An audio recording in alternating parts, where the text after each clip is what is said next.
But first, let's get to the big three. Number 3. Do you condemn that phrase, globalize the intifada? That's not language that I use. The language that I use and the language that I will continue to use to lead this city is that which speaks clearly to my intent, which is an intent grounded in a belief in universal human rights. Really? Zohran Mamdani, pay attention. He's the scariest candidate to win a primary in my lifetime. He hates billionaires, marginalizes white people, despises capitalism, Israel, and perhaps Jews, and it gets worse from there. We have him in his own mind-boggling words from this weekend.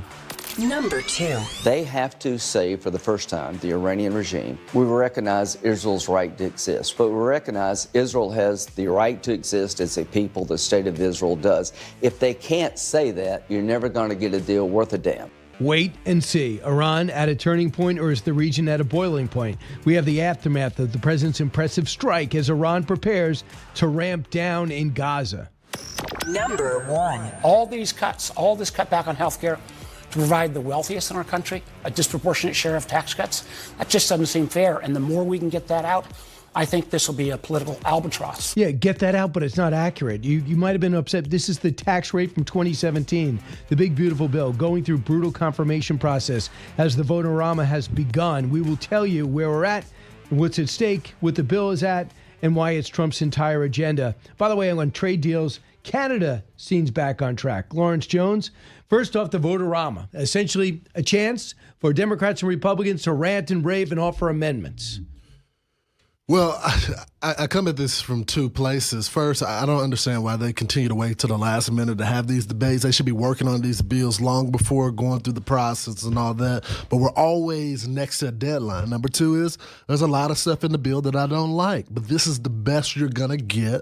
You got to be a team player. You got to work through the process. If you're a fiscal conservative like me, get in the room, make your debates happen. And I think that's the case that Ron Johnson was making on the program this morning. Yeah. Not a lot of stuff that he likes, but he got some wins. But see what I appreciate with Josh Hawley, Ron Johnson, Rick Scott, they're critical, Chip Roy, critical, but they're going to go in there and they're going to create havoc and they're going to try to get things through, and then they're going to use their maximum leverage in their vote to get what they want. But you know what their goal is? To get it to pass. Right. Guys like Tom Massey, Rand Paul, I have no interest in them. I have no use for them. You're not doing your job. Well, I'm a libertarian. I'm not going to get involved.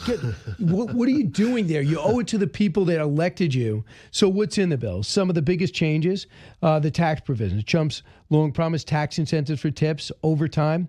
Seniors, it's going to be Social Security is going to give a tax deduction. Mm-hmm. The parliamentarian will not let them do it on reconciliation, which is just no tax on tips. And car loans, they're going to give that. They're going to extend the Trump tax cuts, which is going to be great. Wall Street says we kind of expected that, but that's great news for the country.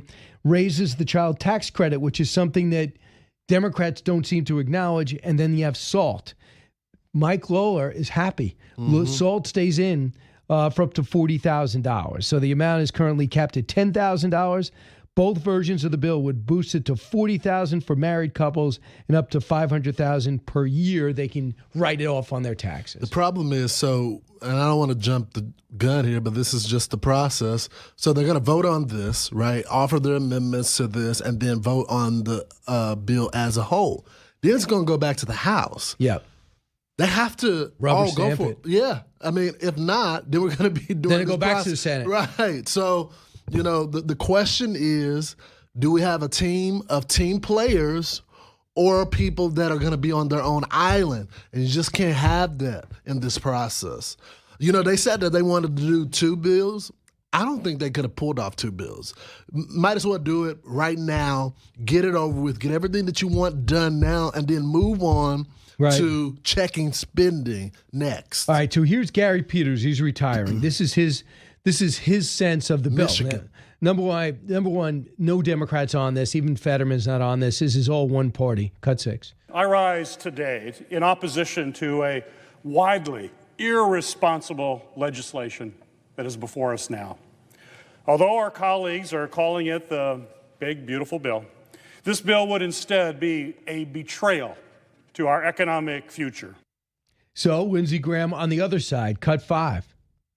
If you do what I have decided to do, make the tax cuts permanent, and you implement these reforms to Medicaid in other areas, you will, over the next 10 years, reduce the deficit by $507 billion. That's CBO, not me. And we're going back and forth on that. So the whole thing is you're betting on growth. Yeah. And also you're getting rid of a lot of the new Green Deal stuff that was jammed down our throats by Joe Biden. Well, also, you got to take in consideration, Brian, if they don't do anything on this, taxes are going to go up by 68% for most people. I also don't like the argument of counting toward the deficit when there's tax cuts. Just check your spending. The American people shouldn't be penalized for the government going outside of its budget. So I'm hoping that some of the tariff money as well will go toward paying off the deficit as well, Brian. Yeah, so Medicaid's the big story. And Josh Hawley, we're worried about cutting Medicaid. What happened is, and Obamacare knew it, they have opened up Medicaid eligibility by so much, it is now it's bigger than Medicare. And what they did is, to Medicaid, which is state-run, they said, hey, guys, if you just expand it to other people, we will pay 95% of it. Now, a lot of the Republicans say, because I get this trap. At one point, you're going to pull back, and I'm going to have all these people on the payroll. That's right. Even if you don't pull back, isn't this for the federal government going to be unsustainable? But everyone's like, don't worry about it. Then Biden gets elected, and he's boom, boom, boom. Right. More and more people up there. And I thought, Mark, it's a little long, but Mark Wayne Mullen talked about this. This is supposed to be for people who are disabled or impoverished. Cuddy.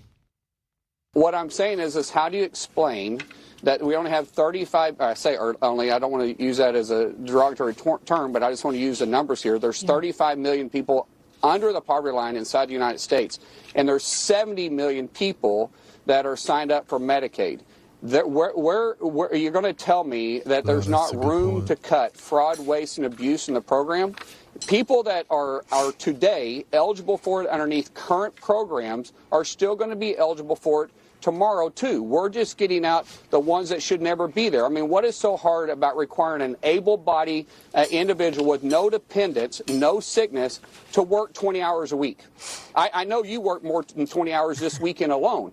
What is so hard about having a work requirement there with someone that has no medical condition and no dependents? We don't pay people in this country to be lazy. Yeah.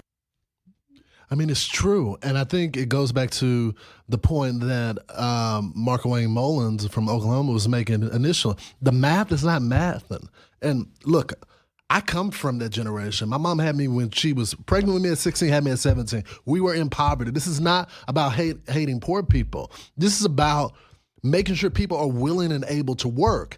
And if you have the work requirement there, I don't understand how anyone can be against that portion. Also, if there's 35,000 or 35 million that are under the poverty line or at that line, I don't understand where are all these other people coming from? Is that illegals being on there? Is these are people that the state, they don't qualify, but the state is still putting them on the roll call? Like, that has to be explained. Yeah, and they got people on multi-states getting paid from multi-states. Let's say you work one place and you live another. So Elon Musk puts out this. The latest Senate draft bill will destroy millions of jobs in America and cause immense strategic harm to our country. Utterly insane and destructive. It gives handouts to industries of the past while severely damaging industries of the future. So the question is, that is not helpful. The president is not didn't get mad at him when was asked about this, and obviously his influence diminished. Here's what Kristen Welker said to Mark Wayne Mullen. I just thought his answer is so worth going over. Cut 7. Senator, I hear what you're saying about Elon Musk. Back in February on this program, you called Elon Musk, quote, the best entrepreneur we've ever had in our lifetime. And I mean that. Okay, so why would you dismiss his perspective, Senator? Well, I used to be in business full time. Is what I did. I was never in politics. I thought I understood politics until I got in it. When I got into it, I realized, whoa, first thing I had to do is learn how to take a big, deep breath and realize I have to accept other people's opinion. That's what negotiating is. And then when you finally marry the two and you think, well, politics, I guess, kind of does work like business because you have to negotiate business deals. You have to negotiate different personalities, though, here in the Hill. And so you may not ever get a perfect bill, but you get a good bill. So he's just trying to say, look, the genius has no idea what compromise is. Yeah, he's also saying that Elon Musk is used to being the dominant person and the final decision maker in the room. That's not the case in politics. No matter how much weight, even the leaders of the House and the Senate have to have some compromise because you're dealing with people from 50 states, 435 congressional districts. It's complicated. Yep. Let me we'll take a time out so we come back and talk about this mayor's race. This guy, Zohran Mamdani, is the scariest candidate that I have seen since the time I've been at Fox. I'll explain.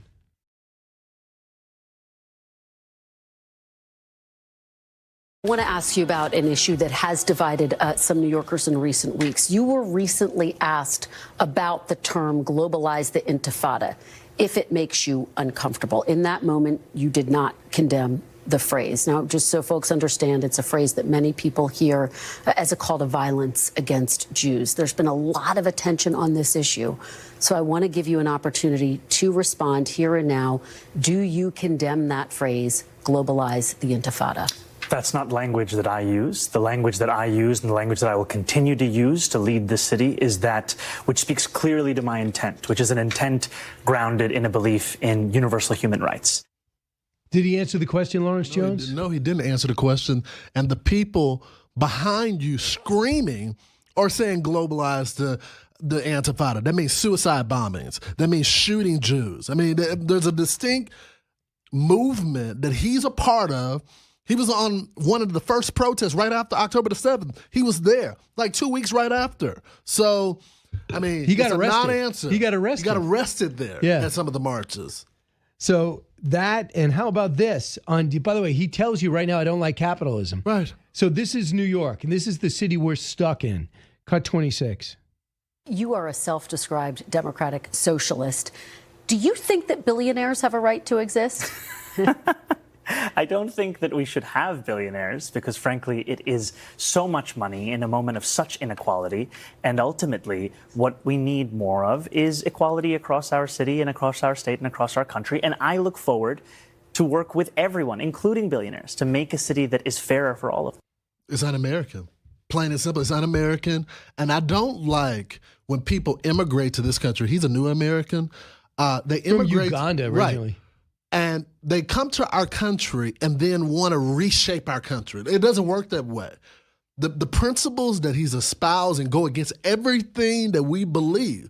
This is a country where no matter where you come from, you have the opportunity to make wealth, and you can build a company to be Elon Musk or Jeff Bezos, who came from nothing as well. But saying that you want to take someone else's wealth and redistribute it to other people, I'm sorry, I'm not okay with that. It's crazy. No, billionaires shouldn't exist. So if you come up with a great product like Amazon, you shouldn't be a billionaire? You shouldn't? You know how many people you employed? Do you know how much taxes you bring into the country? It's insane. Do you know how you and people that invest? No. The dividend, does he understand? Well, he understands how capitalism works, and he doesn't like it. How about this? How about race? This is the question that you think that you'd have a better answer to, but no, he doesn't. This is on his website, Cut 28. We went on your website and realized there's a policy proposal that says your plan, and I'm going to quote it for folks, is to shift the tax burden from overtaxed homeowners in the outer boroughs to more expensive homes in richer and whiter neighborhoods. Explain why you are bringing race into your tax proposal. That is just a description of what we see right now. It's not driven by race. It's more of an assessment of what neighborhoods are being undertaxed versus overtaxed. We've seen time and again that this is a property tax system that is inequitable. It's one that actually Eric Adams ran on saying that he would change in the first 100 days. He's since sought to defend it and lost at every juncture in court. And I understand you're saying we're simply describing the types of neighborhoods that would see these increase in taxes. And yet, by invoking race, do you run the risk of potentially alienating key constituents? I think I'm just naming things as they are. He's literally targeting them because of the race. Okay, I'll do an example. I want to tax black neighborhoods, mostly black neighborhoods that have high wealth. Okay, what would have been the response to that? People would have said, "Oh, this guy it's racist. Yeah. You can't do that."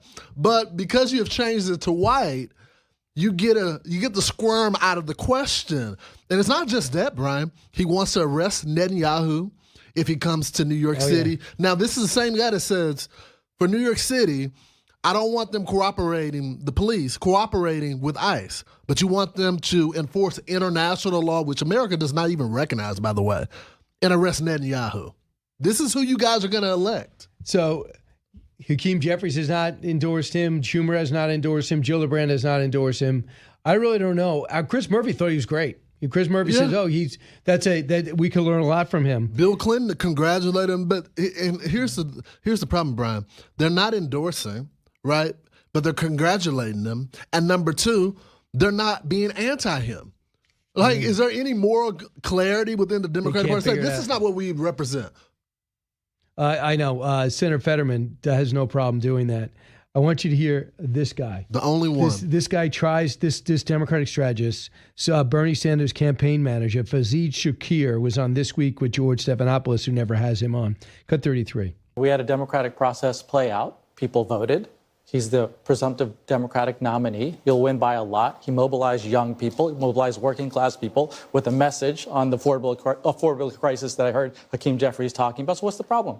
And apparently, I think, from what I understand, the problem is the billionaire class is still opposed to Zoran. They've obviously opposed him during the primary, Bloomberg, Bill Ackman, a whole bunch of people saying that we're going to spend money. And I think they're saying they want to spend money against him in the general. So why are Democratic leaders on the fence? And I think it's because you have too much influence of big dollars. And I hope that too much influence of big dollars. So that's the problem, because big dollars are making Democrats not go behind him.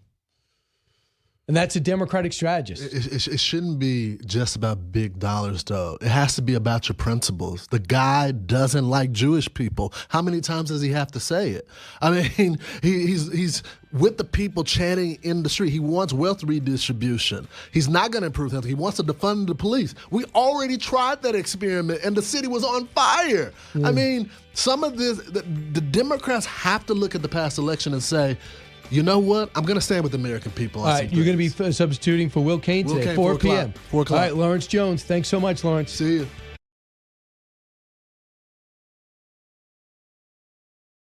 But I want to ask you about your colleague, Tom Tillis, who voted against it. Right. And he said that it contains significant changes to Medicaid that would be, in his words, devastating to North Carolina.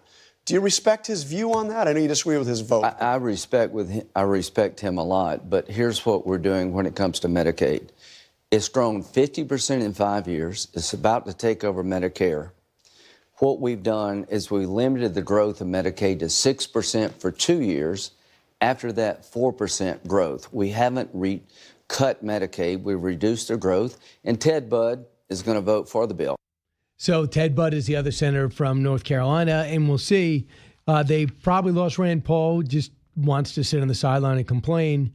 And then you have Tom Tillis, who's going to vote against it. They'll leave at 51. You always have J.D. Vance. With me right now is Liz Claman, host of the Claman Countdown on FBN. Liz, your thoughts about where we're at right now. House passed it, gave it to the Senate. 85% of the House bill is in the Senate bill, but they're still amending it.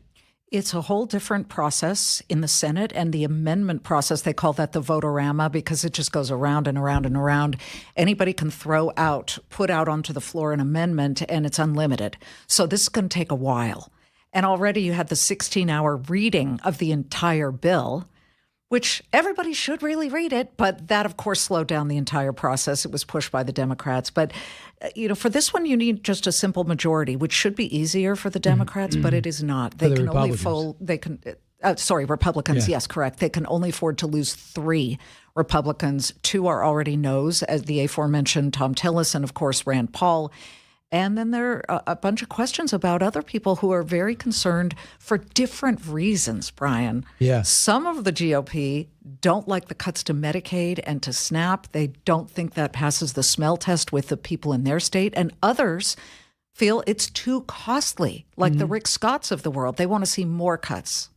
But Ryan Johnson says he's on board with it, and Rick Scott thinks he's going to get a cut when it comes to Medicaid because he knows hospitals so well. So he offered an amendment. John Thune says, I back that. Then I talked to Senator Banks. He says, I back it too, but I'm not sure it has the votes. But I like guys or women that say, okay, I don't like it. I'm going to try to fix it. I mean, I have no patience for people who just say, well, It's not what I want to do. Well, don't tell me it's all compromise. Did someone elect you president or congressman or senator? Unless you're even a president compromises all the time. Well, in any good negotiation, both sides walk away slightly annoyed. Yeah.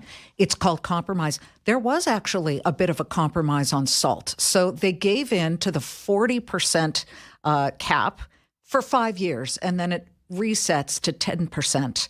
These are for the state and local tax deductions for high tax states. It will reset after the 5 years for the next 5 years, so to 10%. That's called compromise. Okay, you get a little bit of what you want, I get a little bit what I want. Right. That was a good sign to me. But you were talking about could be problematic for Republicans is Medicaid as well as SNAP. Mm-hmm. Now, with Medicaid, if you talk to a Republican, they say we're only making people work. That's it. And here's what Senator Mark Wayne Mullin said, cut 8.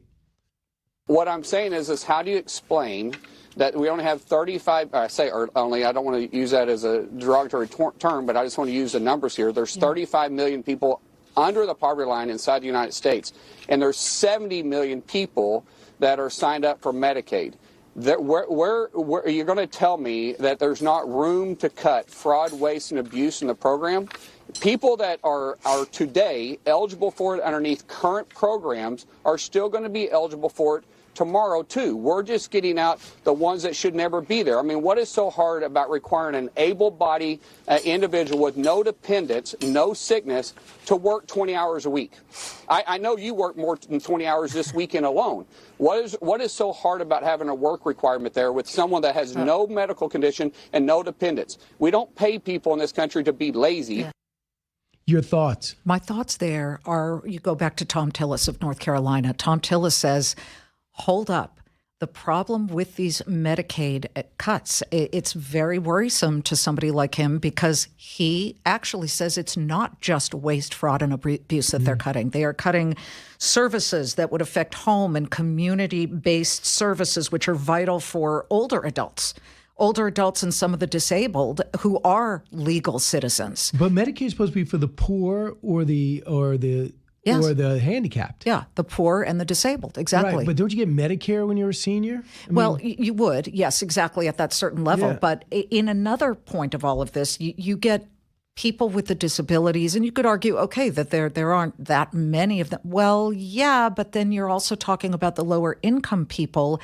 And SNAP is, if you go to that part of the entire program that's being cut, SNAP is the Supplemental Nutrition Assistance Program.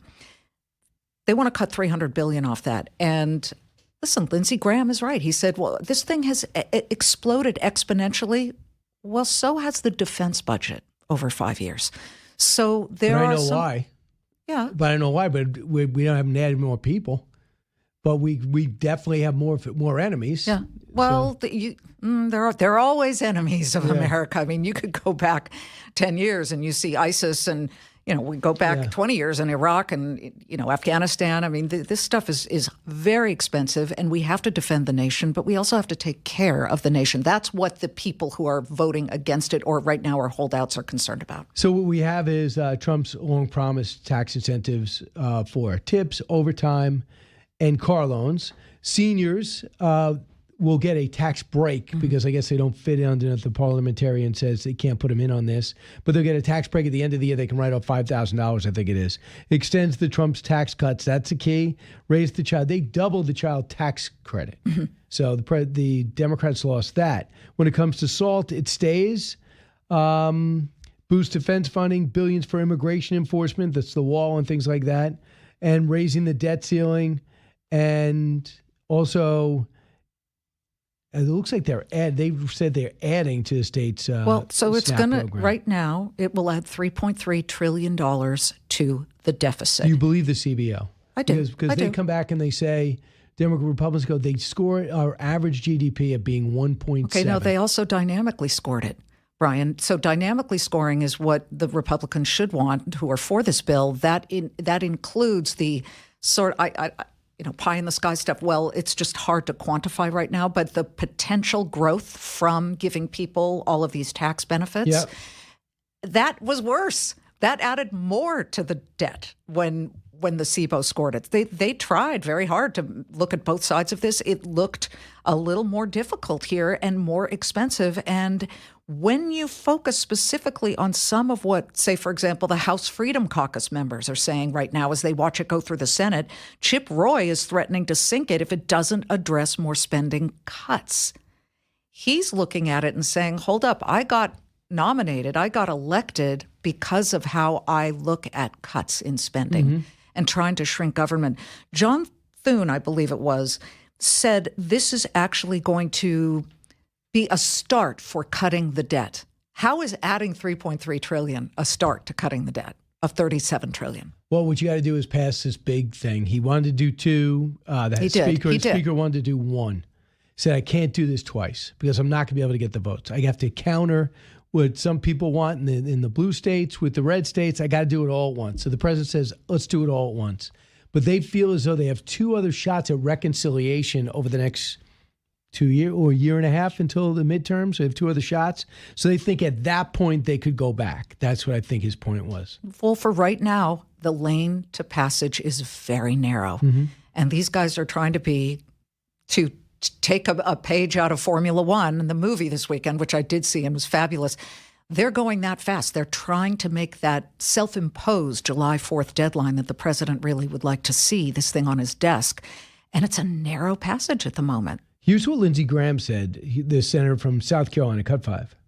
If you do what I have decided to do, make the tax cuts permanent, and you implement these reforms to Medicaid in other areas, you will, over the next 10 years, reduce the deficit by $507 billion. That's CBO, not me. So Lindsey Graham speaking on the floor. Does that math make sense to you? It's very hard to predict. Lindsey Graham's been around the block. He does his math. He's got a team there doing that. So I would love to err on the side of Lindsey Graham.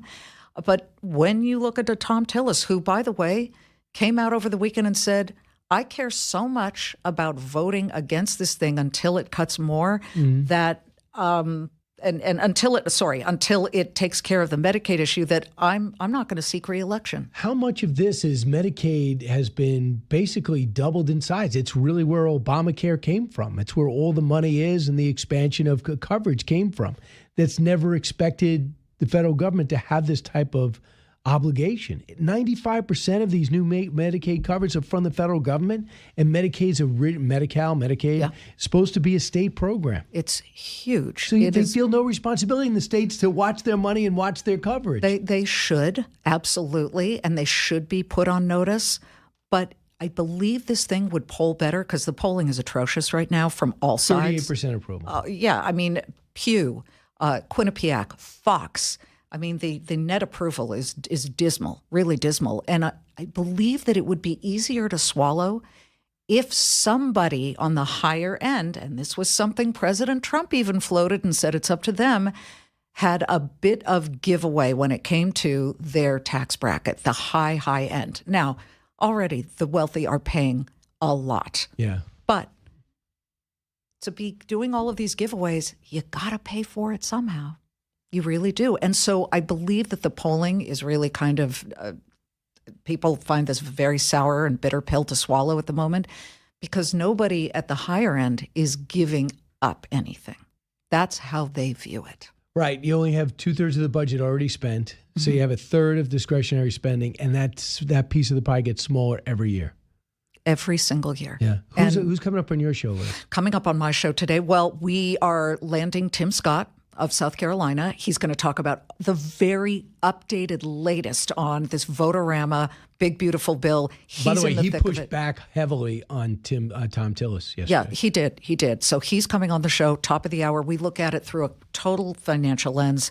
We've got Kenny Polcari, who is a great investor, and he's going to talk a lot about exactly what's happening in the technology world, how important that is.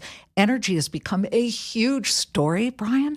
And I'm not just talking about oil and gas. I'm talking about nuclear and fusion, which is a slightly different thing than actual nuclear. It's like modeling after how the sun does it. Google just made a deal with a company called Commonwealth, out of Virginia, and they are coming on first on Fox Business to talk about exactly how they're going to do what they're going to do. Listen, funding energy is so crucial right now, and part of the problem that even some Republicans have with this big, beautiful bill is that it really kind of shortens the amount of time that green energy, wind and solar have to actually apply for their tax credits. The theory on behalf of those Republicans is, why are we limiting any form of energy when artificial intelligence is a huge energy gulper? We need all forms of it, whether it's fission or fusion or wind or solar.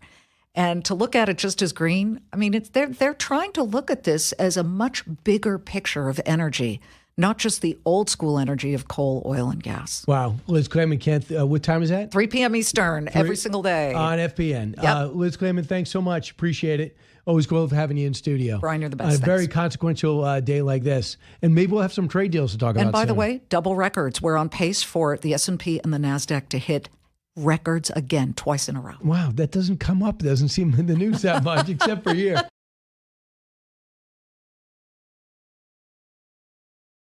One of the few people that maybe wasn't surprised about the execution and the scope is my next guest.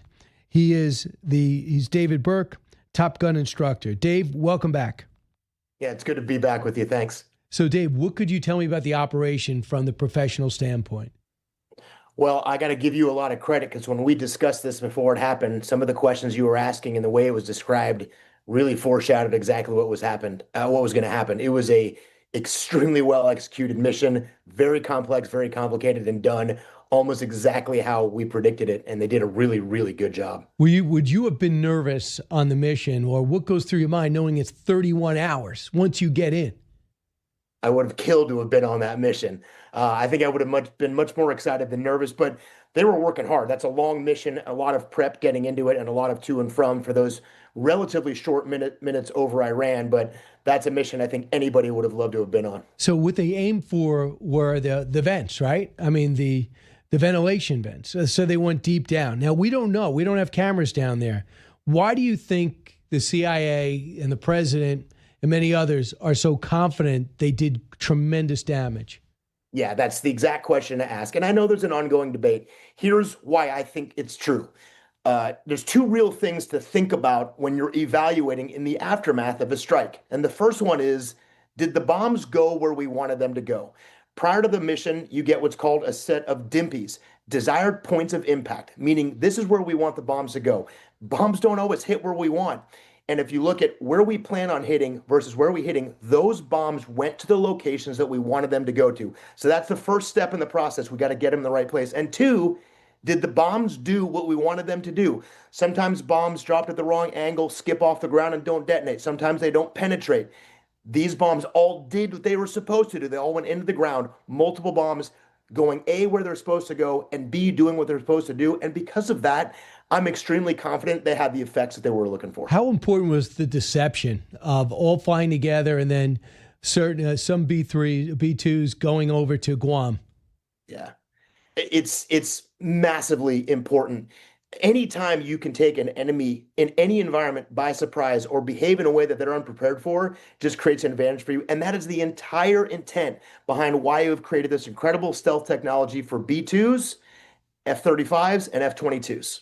I want you to hear what Rafael Mariano Grassi said of the IAEA. He's the Director General. Again, he's not an investigator. He's speculating. Cut 11.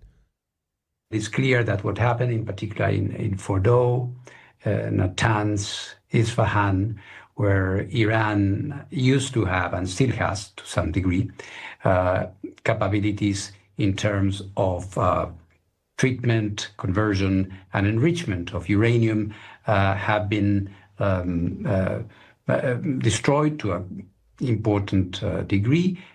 Some is still standing. So there is, of course, an important setback in terms of those capabilities. So that's what he assessed. But people have told me, Brian, they're inspectors. You know, they don't look at bomb damage. Yeah, I mean, there's going to be all sorts of speculation. And I think hearing that it's perfectly understandable. First and foremost, the fact that it happened the way that it did isn't just a tactical success for the weapons themselves. It's also a massive strategic victory that if, by the way, we did discover we need to do this again, we have demonstrated not just the capability, but the resolve to do it. And so in more ways than just the tactical success, I think the overall success demonstrates that if for some reason we need to continue to conduct operations to diminish their capability even further, we have the ability to do that. So, Dave, the other thing to keep in mind, too, is they killed their commanders and they killed 9 scientists, leading nuclear scientists. Who wants to be the 10th? I mean, right? I mean, these are not hardened special operators. They're wearing lab coats. Next thing you know, they're in their Toyota Prius and they're going to work and they're wondering, is this the day that I get taken out? I mean, the Israelis' intelligence is unbelievable what they're able to pull off. Psychologically, these guys must be saying, or these women, well, am I next? That's the exact word I had in mind as you were talking. I think you hit the nail on the head. The psychological component of this is significant. And again, that's why we said there's clearly tactical success here. Weapons went they were supposed to do. They did damage. But the messaging, the strategic capability, the resolve, and then the psychological components, all of those play into the overall outcome that we want to achieve in the long run. So it's interesting because we said if it happened, if we see them putting it together, would you bomb it again? And Trump said, oh, yeah, I would do it again. But Dave, you know that they've been a nemesis of ours in all our conflicts and problems for 40 years. So what do you think it does for the military community that we finally took aggressive action? We're always more powerful, but we were always so cautious. Yeah, I mean, obviously the use of military force is a significant question for any administration to ask. But I think what we've demonstrated is the investment in our ability to do these things with not zero, but incredibly low risk, certainly compared to previous generations, and our ability to collaborate with our allies to send a message of capability, willingness, and then also a significant disparity in our ability to compare to their ability to defend. If they can't find us, they can't shoot us, they can't see us, that creates a real problem. And we have demonstrated that, not in theory, we've demonstrated that in practice now. And the world, and certainly Iran, understands that. That, I think, sends a powerful message to the world about our military capability and to our military that we trust their ability to do this. How surprised are you that the militias in Iraq didn't take action? How surprised are you the Houthis sent 1 rocket since this whole thing ended, nothing at the time? And they have not, they did one thing in Qatar at our base, and they gave us 6 hours notice before they shot off ballistic missiles. And we don't hear anything from Hezbollah and Hamas. How, from being that you understand the mindset of the enemy, what do you think they're thinking? Why don't you think they took any action? I don't think anybody would want to see this happen to them again. This is a demonstration of something that we have not used this weapon system and this capability before. And I think a lot of it is the recognition of, wow, that's an impressive capability, and I don't want any part of that. And so, to be quite frank, I'm not super surprised that they're just essentially doing nothing in response, because I don't think they'll want anything to instigate another attack like that. I also think the Israelis are saying, why did you stop us from winning for 40 years? Hezbollah has been a rock. They're sending rockets. Hamas, the other thing, we just absorb it, stop complaining, work on a 2-state solution.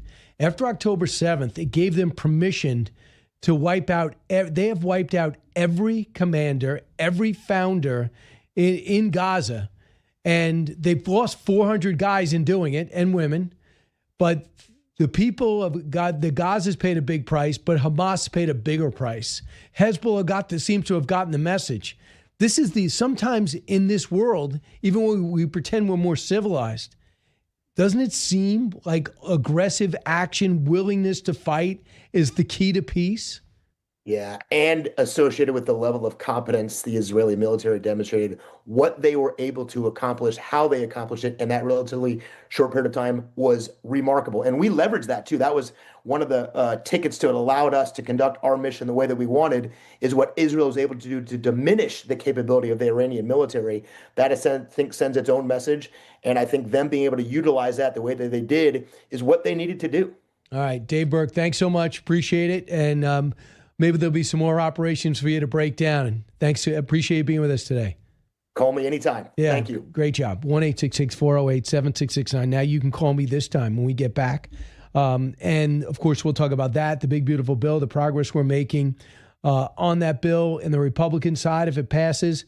keep in mind, the vote-a-rama today, the vote in the Senate tomorrow, and then the House gets it. And if it's 85% of what the House gave it gave to the Senate, I got to feel they're just going to sign off on it. What do you think? Brian Kilmeade Show.